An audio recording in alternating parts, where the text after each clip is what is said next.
मंदार जी हिंदी, यह हिंदी चैनल में आप सभी का मैं सहर्ष स्वागत करता हूं। मैं मंदार खड़तकर गुरुजी। बहुत सारे विषयों के बारे में हम जानकारी लेते हैं यहाँ पे। आज हम इस वीडियो के द्वारा जानेंगे कि पूजा में जो महत्वपूर्ण शब्द आते हैं उनका अर्थ क्या होता है और उससे हमें क्या करना चाहिए।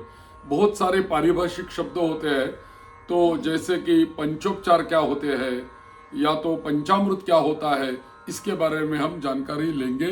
तो जिन्होंने मेरा यह चैनल सब्सक्राइब किया है उनको मन से धन्यवाद, और जिन्होंने अब तक चैनल मेरा सब्सक्राइब नहीं किया उनको यही प्रार्थना है कि जरूर चैनल मेरा सब्सक्राइब करें। वीडियो यदि पसंद आ गए तो लाइक करें, कमेंट करें और अपने परिवारजनों में शेयर करें, ताकि अच्छी जानकारी अपने परिवार और लोगों के पास पहुंचाने का एक पुण्य कर्म आपके हाथ से हो जाएगा। तो पूजा करते समय हम पंचोपचार पूजा बोलते हैं। कौन से होते हैं पंचोपचार? तो पूजा में गंध, पुष्प, धूप, दीप और नैवेद्य, यही 5 उपचारों के द्वारा जो पूजा की जाती है उसी पूजा को पंचोपचार पूजा बोलते हैं।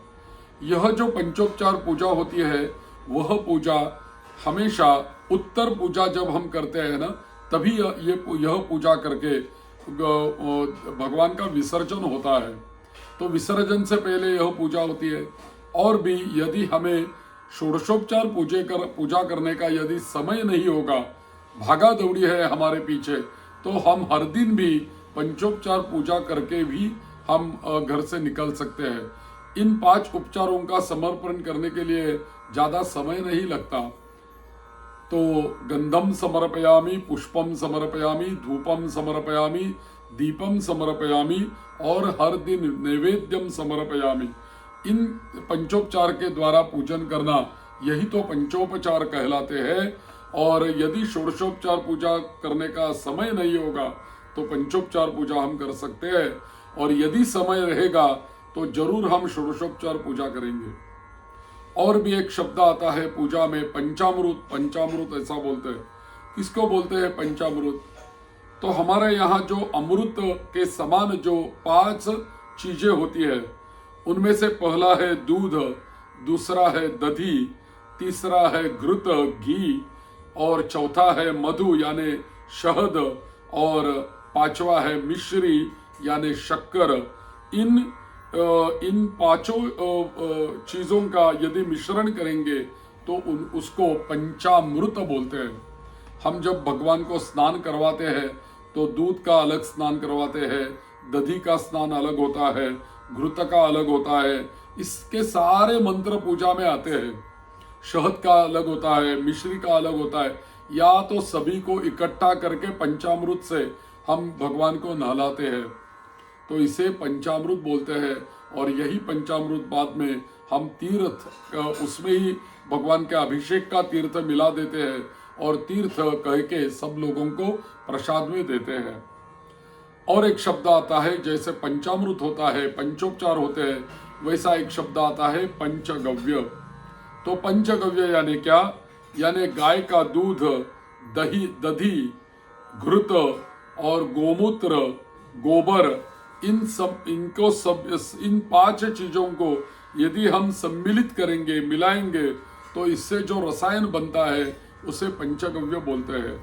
अपने शरीर की शुद्धि के लिए पूजा के पहले यह पंचगव्य हमें प्राशन करना पड़ता है, और बाद में अपने शरीर की भीतर वाली शुद्धि हमें प्राप्त होती है पंचगव्य प्राशन करने से। और या तो पूजा करने से पहले, यज्ञ करने से पहले यदि पंचगव्य हम करेंगे और कुशा से हम पूरे यज्ञ मंडप में या घर में हम उसको छिड़काएंगे, प्रोक्षण करेंगे, तो घर की भी, यज्ञ मंडप की भी शुद्धि हो जाती है। ऐसा होता है पंचगव्य। आगे आता है षोडशोपचार। तो कौन कौन से षोडशोपचार होते हैं? पहले होता है आवाहन, यानी भगवान को बुलाना। आसन यानी भगवान को आसन देना। पाद्य यानी भगवान के पांव धोना। अर्घ्य यानी भगवान के हाथ धोना। आचमन यानी भगवान को पीने के लिए पानी देना, स्नान यानी भगवान को नहलाना, स्नान करवाना, वस्त्र स्नान करने के बाद वस्त्र पहनाना, बाद में अलंकार पहना देना, और सुगंध यानी चंदन लगाना, पुष्प यानी माला चढ़ाना, पुष्प चढ़ाना, बाद में धूप अगरबत्ती से आरती करना, और दीप से आरती करना, और नैवेद्य भोग चढ़ाना, अक्षत तांबूल भगवान को देना और दक्षिणा देना, यही पूजन कहलाते हैं। षोडशोपचार विधि षोडशोपचार कहलाते हैं। उसमें तो उपोपचार भी होते हैं, लेकिन सामान्यतः षोडशोपचार पूजा भगवान की होती है, और हमारे यहाँ विधि में षोडशोपचार पूजा का ही विधान है, और वही विधान हम कर सकते हैं। उसमें भी यदि समय कम होगा तो दशोपचार हम पूजा कर सकते हैं, यानी पाद्य, अर्घ्य, आचमनीयम, मधुपर्क, आचमन, गंध, पुष्प, धूप, दीप, नैवेद्य, इन 10 उपचारों के द्वारा यदि हम पूजन करेंगे तो दशोपचार पूजा ऐसा कहलाते हैं। त्रिधातु ऐसा शब्द आता है। कौन कौन से होते हैं त्रिधातु? तो एक होता है सोना, चांदी, लोहा, और कुछ आचार्य सोना, चांदी, तांबा, इन तीनों का जो मिश्रण होता है इसको त्रिधातु बोलते हैं। पंचधातु होते हैं, तो सोना, चांदी, लोहा और तांबा, इन्हीं के मिश्रण को पंचधातु या तो जस्ता होता है। इसको सोना, चांदी, लोहा, तांबा और जस्ता, ये 5 धातुओं को यदि हम इकट्ठा करेंगे तो उसको पंचधातु बोलते हैं। अष्टधातु होते हैं, तो सोना, चांदी, लोहा, तांबा, जस्ता, रांगा, कांसा और पारा, ये अष्टधातु होते हैं। नैवेद्य होता है। नैवेद्य किसको बोलते हैं? तो खीर होती है, मिष्टान्न होता है, मीठी वस्तुएं, कोई पेड़े होते हैं, कोई बर्फी होती है, ये जो हम भगवान को चढ़ाते हैं उसको नैवेद्य बोलते हैं। खाने के लिए भगवान को जो जो कुछ हम देते हैं उसी को भगवान का नैवेद्य बोलते हैं। नवग्रह कौन कौन से होते हैं? तो सूर्य, चंद्र, मंगल, बुध, गुरु, शुक्र, शनि, राहु और केतु, यह सब नवग्रह होते हैं। नवरत्न भी होते हैं। तो नवरत्न में पहला आता है माणिक, दूसरा आता है मोती, तीसरा आता है मूंगा, चौथा आता है पन्ना, पांचवा आता है पुखराज, छठवां आता है हीरा, सातवां आता है नीलम, आठवां आता है गोमेद और 9वां आता है वैडूर्य। यह सब रत्न जो होते हैं वह नवग्रहों के रत्न होते हैं और इसी को नवरत्न बोलते हैं। अष्टगंध होता है पूजा में। तो अष्टगंध यानी 8 चीज, जब 8 वस्तुएं हम जब इकट्ठा करते हैं तो उससे जो बनता है उसी को अष्टगंध बोलते हैं। उसमें क्या होता है? अगर होता है, तगर होता है, गोरोचन होता है, केसर होता है, कस्तूरी होती है, श्वेत चंदन होता है, लाल चंदन होता है और सिंदूर होता है। अगर, लाल चंदन, हल्दी, कुमकुम, गोरोचन, जटामासी, शिलाजित और कपूर, यह 8 चीजों का गंध भगवती देवी के लिए चलता है। और देव पूजा के लिए अगर, तगर, गोरोचन, केसर, कस्तूरी, श्वेत चंदन, लाल चंदन और सिंदूर, यह अष्टगंध पुरुष देव की पूजा के लिए लगता है। गंध त्रय भी बोलते हैं। तो उसमें क्या आता है? सिंदूर, हल्दी और कुमकुम, इनको गंध त्रय बोलते हैं। पंचांग भी आता है। तो पंचांग किसको कहते हैं? किसी भी वनस्पति का पंचांग होता है, यानी कि वनस्पति के पुष्प, पत्र, फल और छाल और जड़, इनको पंचांग बोलते हैं। वनस्पति का पंचांग बोलते हैं। दशांग किसको बोलते हैं? दशांग यानी 10वां भाग, इसको दशांग बोलते हैं। संपुट किसको बोलते हैं? तो मिट्टी के 2 शकरों को एक दूसरे के मुंह से मिलाकर बंद करना, इसको संपुट बोलते हैं। तो जैसे सप्तशती का संपुट पाठ होता है, तो संपुट मंत्र जो होता है वो पहले बोला जाता है। बीच में सप्तशती का श्लोक होता है, वह श्लोक समाप्त होने के बाद फिर पहले वाला ही श्लोक वापस बोला जाता है। तो हर श्लोक को एक श्लोक का संपुट बनाते हैं और ऐसे संपुटित पद्धति से पाठ करते हैं। इसे संपुट बोलते हैं। आदि में वही मंत्र, अंत में वही मंत्र, बीच में मूल मंत्र, इसको हम संपुट बोलते हैं।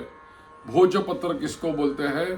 तो एक वृक्ष की छाल होती है, उसके ऊपर कुछ पुराने लोग लिखते थे, कुछ ग्रंथ लिखते थे या तो यंत्र निकाल देते थे और पूजा में रखते थे। वही भूर्जपुत्र अत्यंत पवित्र होता है, एक वृक्ष की छाल रहती है। मंत्र प्रयोग के लिए भोजपत्र का ऐसा टुकड़ा लेना चाहिए जो फटा फटा न हो और उसके ऊपर मंत्र लिखकर वह सिद्ध करना चाहिए। मंत्र धारण, किसी भी मंत्रों को स्त्री पुरुष दोनों ही कंठ में धारण कर सकते हैं, परंतु यदि भुजा में धारण करना चाहे तो पुरुष को अपनी दाई भुजा में और स्त्री को बाई भुजा में धारण करना चाहिए। इसको मंत्र धारण बोलते हैं। और अनेक पूजा में मुद्राएं होती है, हाथों की मुद्रा, उंगलियों की मुद्रा, विशेष स्थिति में लेने की क्रिया जो होती है वह तो मुद्रा कहा जाता है। मुद्राएं अनेक प्रकार की होती है, और जैसे आवाहनी मुद्रा होती है, स्थापनी मुद्रा होती है, घंटिका मुद्रा होती है, दीप मुद्रा होती है, बहुत सारी मुद्रा होती है और वो पूजा में हम करते हैं। और स्नान किसको कहते हैं? यह दो प्रकार का होता है, बाह्य स्नान और आंतरिक स्नान।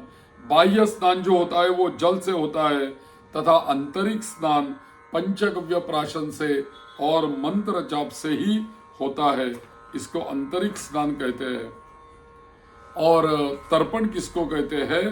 तो नदी सरोवर में आदि के जल में घुटनों तक पानी में खड़े होकर हाथ की अंजुली द्वारा जल गिराने की क्रिया जो हम करते हैं इसको तर्पण कहा जाता है। जहाँ नदी सरोवर आदि न हो वहाँ किसी पात्र में पानी भरकर भी तर्पण की क्रिया संपन्न कर ली जाती है। तो हाथ के ऊपर से पानी छोड़ने की क्रिया जो होती है उसी को तर्पण बोला जाता है।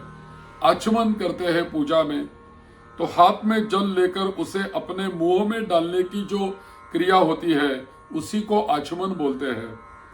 करन्यास होते हैं, यानी अपना अंगूठा, अंगुली, करतल तथा करपृष्ठ पर मंत्र जपने को करन्यास कहते हैं। हर अंगुली को ऐसा स्पर्श करने से उसी अंगुली का न्यास होता है।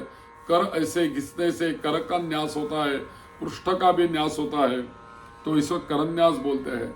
हृदयादि विन्यास यानी क्या कि हृदय आदि अंगों को स्पर्श करते हुए मंत्रों का उच्चारण करेंगे तो हृदयादि न्यास होते हैं।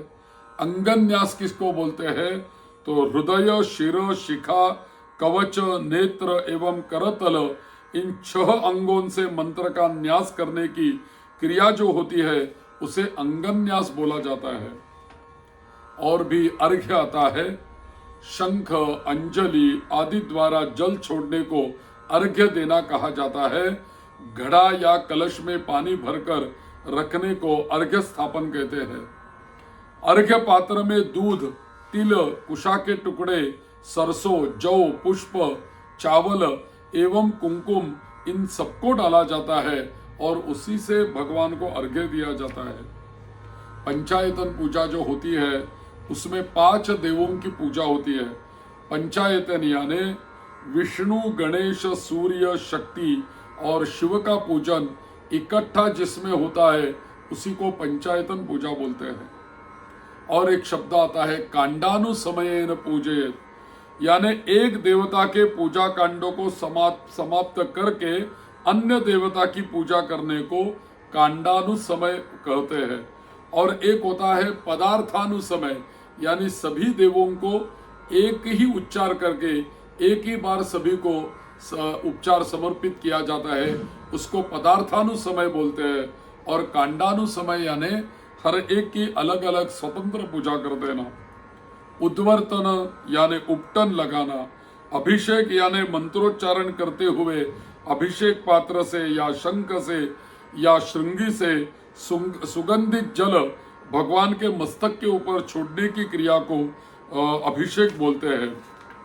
और भी उत्तरीय वस्त्र होता है, उत्तरीय यानी जो भगवान को अभिषेक के बाद पहनाया जाता है उसको उत्तरीय बोलते हैं। उत्तरीय वस्त्र हमेशा कंधे के ऊपर होता है, तो यह मेरा उत्तरीय वस्त्र है। तो उपवीत होता है यानी जनेऊ होता है, तो जनेऊ भी बाएं कंधे के ऊपर से दाहिनी ओर आता है, ऐसे हम भगवान को पहनाते हैं। समिदाएं होती है यज्ञ में, तो जिन लकड़ियों को अग्नि में प्रज्वलित कर होम किया जाता है उन्हें समिधा कहते हैं। और समिधा के लिए आक, पलाश, खदीर, अपामार्ग, पीपल, औदुंबर, शमी, कुशा तथा आम की लकड़ियों को ग्राह्य माना गया है। तो प्रणव क्या होता है? प्रणव यानी ओंकार। मंत्र ऋषि, जिस व्यक्ति ने सर्वप्रथम शिवजी के मुख से मंत्र सुनकर उसे विधिवत सिद्ध किया था वह उस मंत्र का ऋषि कहलाता है। उस ऋषि को मंत्र का आदि गुरु मानकर श्रद्धा पूर्वक उसका मस्तक में न्यास किया जाता है और बाद में उसी मंत्र का जाप किया जाता है। तो कुछ शब्दों के बारे में पूजा में जो आते हैं उसी शब्दों के बारे में हमने विचार किया है। इससे हमें बहुत सारी अच्छी जानकारी मिल सकती है। तो जरूर मेरे चैनल को ऐसे ही जुड़े रहे, चैनल सब्सक्राइब करें, बेल आइकॉन दबाएं और उसमें ऑल पर्याय का चुनाव करेंगे और आगे वीडियो लाइक करेंगे और अपने परिवारजनों में शेयर करेंगे। धन्यवाद, नमस्कार, हर हर महादेव।